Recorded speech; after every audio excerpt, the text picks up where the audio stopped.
Gaddafi স্টেডিয়ামের উইকেটে যে কোনো কীর্তি গড়লেই নাম লেখা হয় অনার্স বোর্ডে। প্রথম বাংলাদেশি হিসেবে সেখানে নাম লিখিয়েছিলেন মোহাম্মদ আশরাফুল। এছাড়া আছে মেহেদী হাসান মিরাজ ও নাজমুল হোসেন শান্তর নামও। শুধু তাই নয়, বাংলাদেশ নারী ক্রিকেট দলের নামও আছে গাদ্দাফি স্টেডিয়ামের অনার্স বোর্ডে। লাহোর থেকে মমিনুর রিপনের রিপোর্ট। লাহোরের গাদ্দাফি স্টেডিয়াম জন্মলগ্ন থেকেই পাকিস্তান ক্রিকেটের ঐতিহ্য আর ইতিহাস ধারণ করে আসছে এই স্টেডিয়ামটি। স্টেডিয়ামের ভেতরের দেয়াল জুড়ে জ্বলজ্বল করছে দেশটির ক্রিকেট ইতিহাসের বিভিন্ন চিত্র।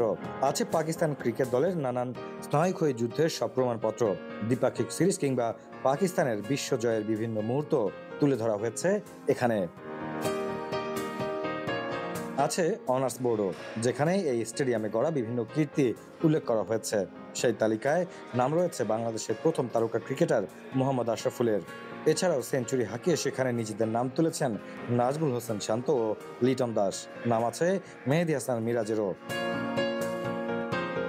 দেয়াল জুড়ে জায়গা করে নিয়েছে পিসিবির সকল সভাপতি আর পাকিস্তানের সকল টেস্ট অধিনায়কের ছবি। গাদ্দাফি স্টেডিয়ামের ইতিহাস আরও সমৃদ্ধ করতে 2021 সাল থেকে চালু করা হয়েছে হল অফ ফেম। সবশেষ সেখানে যুক্ত হয়েছেন ইনজামামুল হক, মিসবাউল হক, মুশতাক মোহাম্মদ আর সাইদ আনোয়ারের ছবি। তাতে গাদ্দাফি স্টেডিয়ামের হল অফ ফেমে এখন পর্যন্ত জায়গা হয়েছে 14 জন পাকিস্তানি ক্রিকেটারের।